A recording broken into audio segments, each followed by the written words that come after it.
Um outro fator passível de competição entre culturas e plantas daninhas é a água.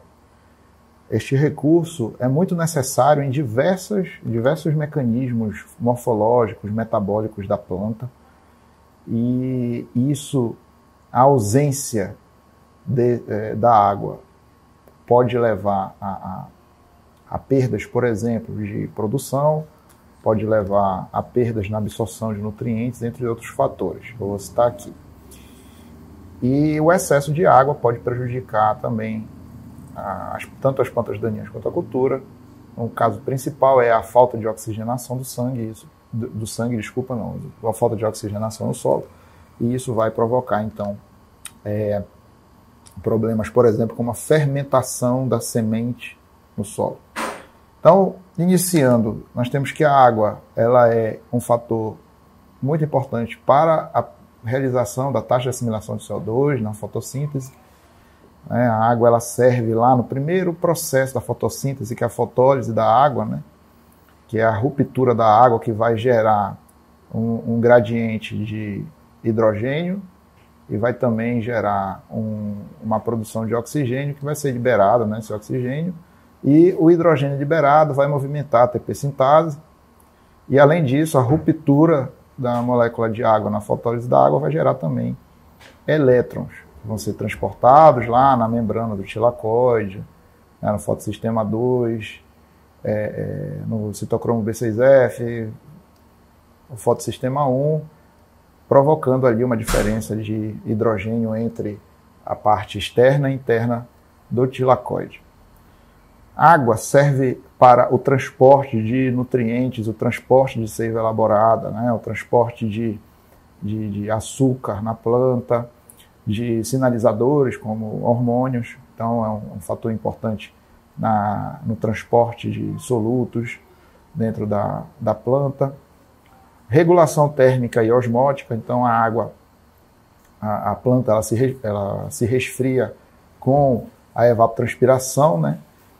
E isso é muito importante, principalmente em regiões muito de elevada temperatura, onde tem a presença de plantas C3, né? Em plantas C3, o ótimo de funcionamento da rubisco lá é 25 graus Celsius, elas conseguem fazer isso, as plantas, né, com o resfriamento provocado pela absorção de água e evaporação de água. E regulação osmótica também, né, pode fazer o balanço osmótico aí de entrada, de transporte de componentes fora e dentro da célula.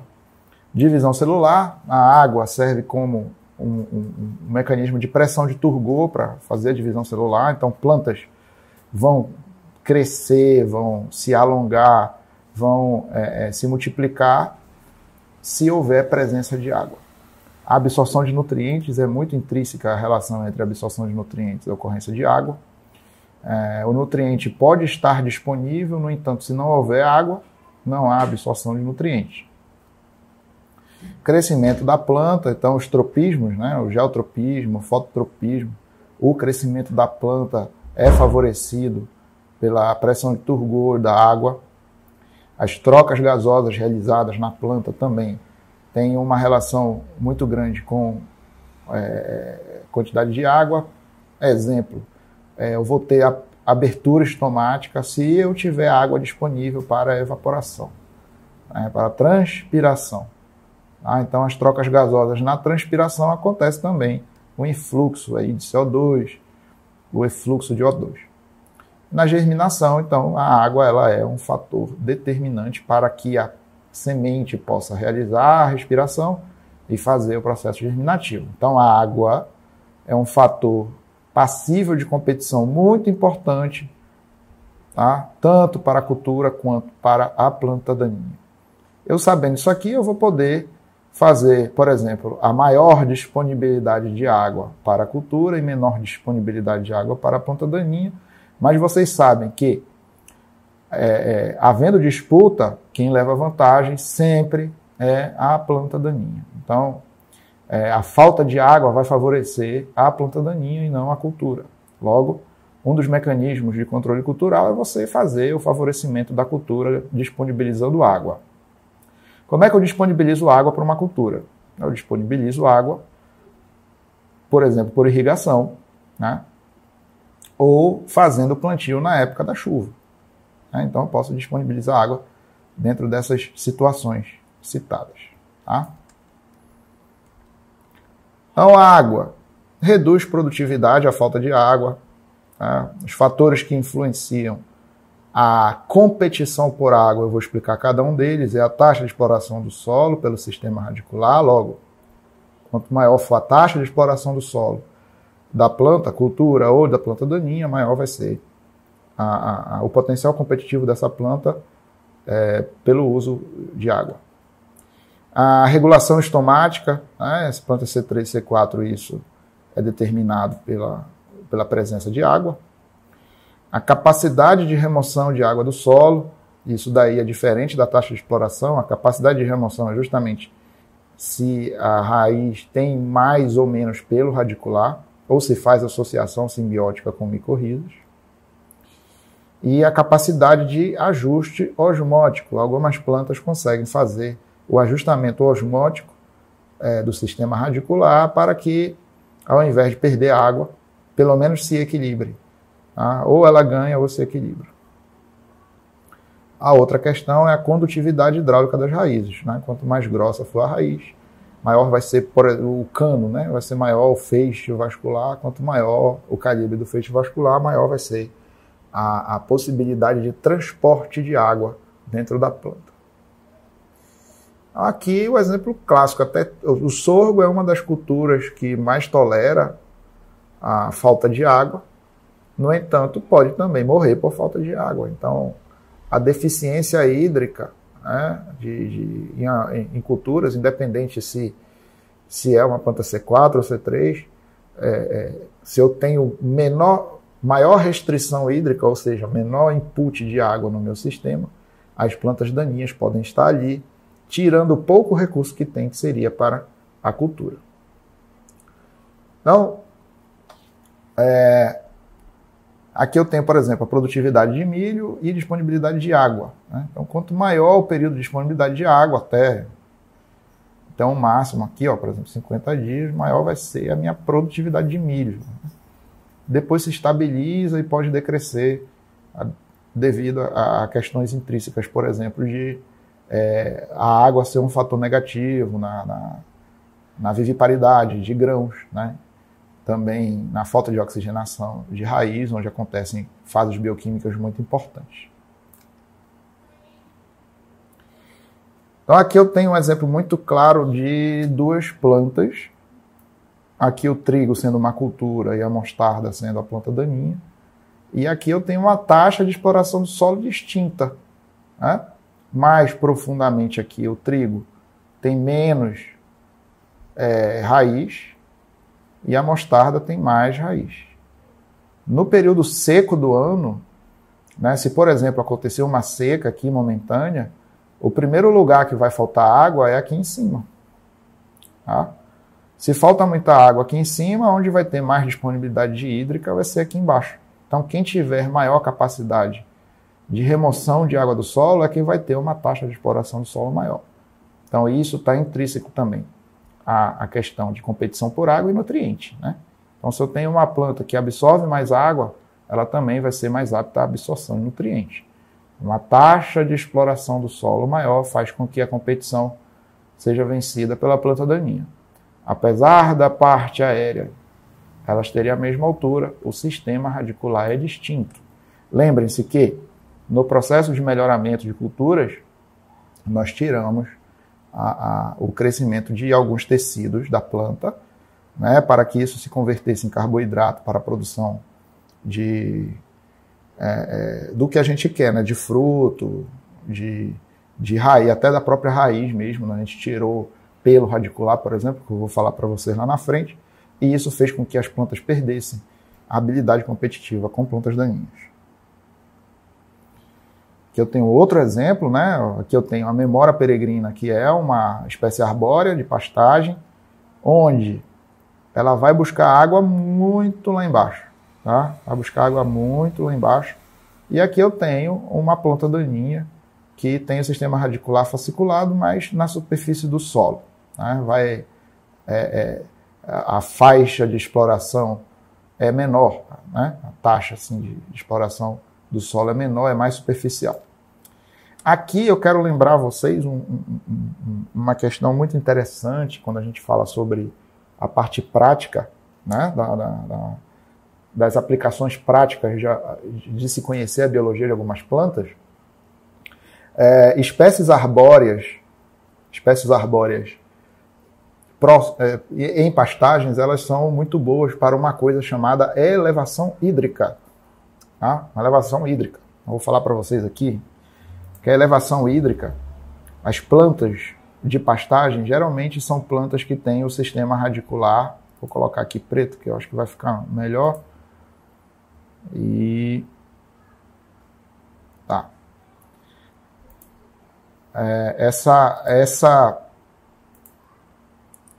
Se eu tenho pastagens aqui, geralmente o sistema radicular ele é superficial, tá? Esse sistema radicular superficial, quando chega no período seco do ano, o que acontece? No período seco, o solo superficial aqui dessa região, ele fica muito seco.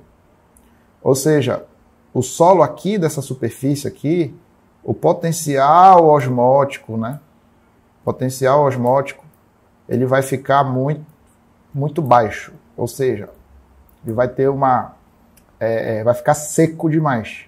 Quanto menor o potencial osmótico, maior a capacidade dele do transporte de água sair do lugar que tem mais água para o lugar que tem menos água. Ou seja, o potencial osmótico do solo vai ser muito menor que o potencial osmótico da raiz. Tá? Da raiz. Da raiz de quem? Aqui da pastagem, que geralmente é monocotiledônia superficial. Tá? E também vai ser menor aqui na planta daninha, na árvore. No entanto, a árvore aqui ela tem um fator benéfico aqui nesse sentido. Assim. O que seria o quê? O sistema radicular da pastagem é restrito aqui aos 30 centímetros, os primeiros 30 centímetros do solo, mais concentrado ainda nos primeiros 5 centímetros. Tá? Vocês estão vendo aqui essa quantidade de raiz aqui, ela é mais voltada para o lado. E aí o que acontece? A memória peregrina, representando aqui uma árvore, ela vai buscar água aqui de baixo. E essa água vai subindo aqui, tá? No sistema radicular. Quando chega no solo muito seco, parte da água que está aqui, ela vai sair do sistema radicular. Ela vai e sai do sistema radicular. Tá? Uma parte. E uma outra parte segue para a planta. Tá bom? Então a água saiu daqui de baixo, né? A água saiu daqui e uma parte dessa água ficou aqui em cima.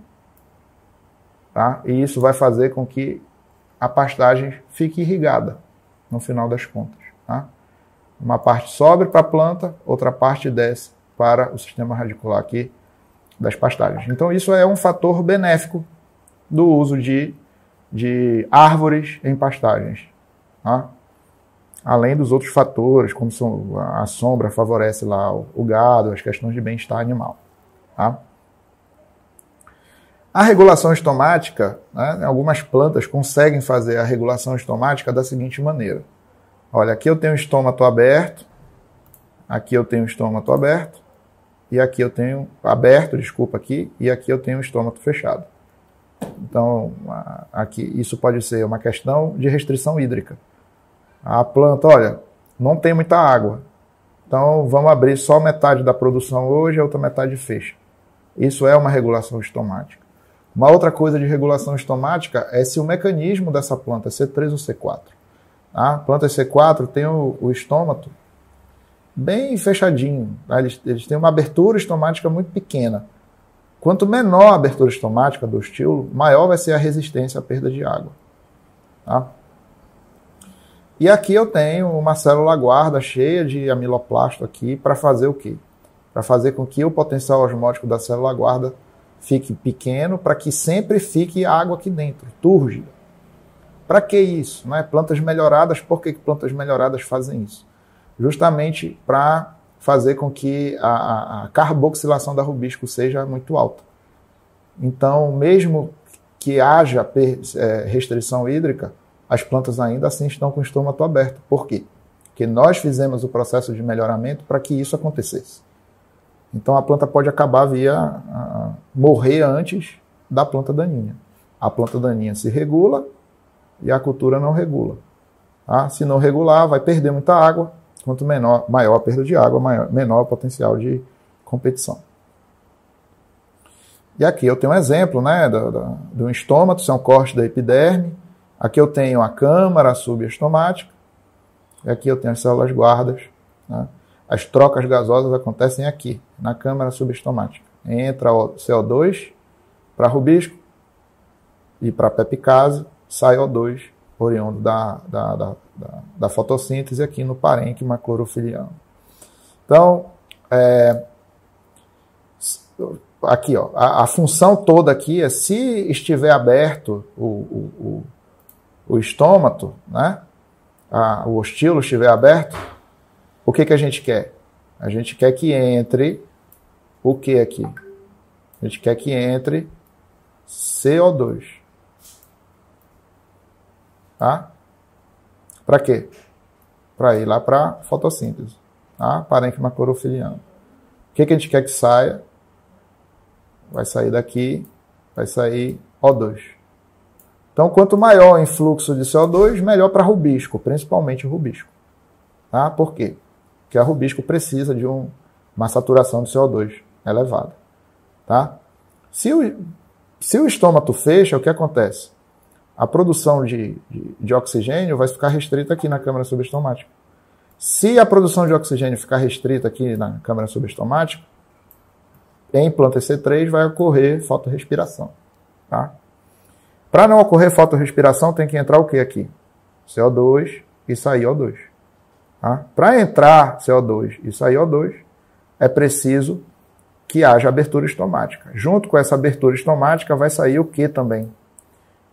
Vai sair daqui, vai sair água. Água. Se vai sair água, a planta vai ter uma necessidade hídrica maior. Se a planta tem uma necessidade hídrica maior, eu vou ter aí uma perda de competição.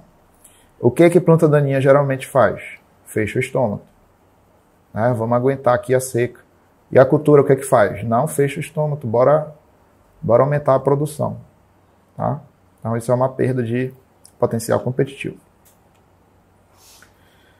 E quem perde mais água? Existe a questão de distribuição de estômato. Né? Nós temos plantas que têm estômato na superfície adaxial da folha, né? Ou seja, para cima, que é epiestomático. Tenho na parte abaxial da folha, que é a parte de baixo da folha, que é hipoestomática. E eu tenho a dos dois lados, que é a anfiestomática. Tá? Então, quem perde mais aqui, água, é justamente as epiestomáticas. Tá? Por quê? Porque essa face está voltada para cima. Tá? Aqui é a superfície superior da folha. Então, aqui, o vapor de água sai daqui com menor resistência. Tá? A tendência dos gases sempre é de subir. Tá? Então aqui eu tenho uma resistência menor. E a outra coisa é que o vento, né, quando bate vento aqui na superfície das folhas, isso em qualquer planta, quanto maior a intensidade de vento, menor é a restrição aqui. Aqui tem uma camada de restrição. Menor é a restrição aqui a perda de vapor. Então o vento ele retira essa restrição e acaba evaporando água. Tá? É igual você botar uma roupa no varal. Né? Se tiver vento no dia, a roupa seca mais rápido. Tá? Estômatos hipoestomáticos, o vapor de água sai e a tendência a subir e fica preso aqui. Ó. O vapor de água sai, fica preso sai, fica preso. E isso vai formar uma camada de resistência à perda de água muito mais grossa, muito maior. Tá? Então essa resistência à perda de água faz com que essas plantas sejam mais resistentes à seca do que essa aqui de cima. Tá? Ânfia estomática vai sair dos dois lados a água. Tá? Sai tanto de cima quanto de baixo. No entanto, plantas que são ânfia-estomáticas, elas podem regular, né, a saída de água. Se tiver muita água no solo, abre tudo em cima, abre tudo embaixo. Se começar a faltar água, fecha em cima, abre embaixo. Faltou tudo de água, fecha tudo. Tá? Então, isso é uma questão, quem perde mais água aqui, geralmente é hipoestomática. Outra questão que faz a competição por água ser maior ou menor é a capacidade de remoção de água do solo. A capacidade de remoção de água do solo, distintamente da taxa de exploração do solo, a capacidade de remoção é a quantidade de pelos radiculares que a raiz tem. De nada adianta a raiz ser muito grande se tiver menos pelo radicular, que é justamente por aqui onde há a entrada de água e nutrientes com o menor gasto energético. Tá? Então, pelos radiculares. Como eu faço para... Não, é aqui, ó, capacidade de remoção de água do solo. O pelo radicular ele justamente aumenta a área de absorção de água. Tá? Então, quanto maior a quantidade de pelos, maior vai ser a capacidade de remoção de água do solo. Lembre-se o seguinte, no processo de melhoramento, algumas plantas que nós melhoramos e domesticamos, nós tiramos os pelos radiculares. Tá? Por uma simples questão de retirar drenos, né, de energéticos, e também por questões visuais. Tá? Vou mostrar um exemplo para vocês. Como é que eu faço para aumentar a capacidade de remoção de água de uma cultura? Né? Parte da raiz ela é carequinha, ela não tem pelo radicular, geralmente é a ponta da raiz. Tá? Como é que eu faço para aumentar a absorção? Posso fazer inoculação com micro-organismos. Aqui no caso é uma raiz com micorriza, um fungo arbuscular, que vai tanto melhorar as questões de absorção de água, quanto também a absorção e transformação de alguns componentes para entrega para a planta sem muito gasto energético. Então, é uma relação simbiótica. Tanto o fungo se beneficia disso, quanto a planta. Micorrizas, elas induzem aí resistência à doença algumas vezes, induzem crescimento de planta com produção hormonal, induzem absorção nutricional e de água. Tá bom? Outra questão é o ajustamento osmótico e condutividade hidráulica. Então, a condutividade hidráulica é o quê? Justamente, quanto maior for o calibre da raiz, né, maior vai ser o calibre do feixe vascular, e assim, mais rápido a planta consegue aproveitar, por exemplo, uma reidratação. Né? Tá um período de seca, aí quando vem água, né, que está disponível para todo mundo, tem plantas que conseguem absorver mais água rapidamente e indisponibilizar a água para a cultura. Né? Didaticamente seria aquele seu amigo lá que consegue colocar uma coxinha inteira na boca, né, para ninguém comer a coxinha. Então ele vai lá, bota tudo na boca, a coxinha, e não deixa disponibilizado para outras pessoas. Né? Ele não consegue dar uma mordida, outra mordida e outra mordida. Ele tem essa habilidade aí. E o ajustamento osmótico, pessoal, algumas plantas, né, elas possuem a capacidade de fazer ajustamento osmótico. E o que é isso? No período seco do ano, vamos usar aqui o preto de novo. No período seco do ano, se isso aqui fosse... Vou desenhar aqui do lado. Aqui. No período seco do ano, vou desenhar uma cultura aqui. Digamos que seja um milho, tá? Seja milho. E aí tem uma espiga aqui. Vou desenhar a espiga fora de proporção justamente para ficar mais didático, para vocês entenderem. Tem uma espiga aqui gigante, tá?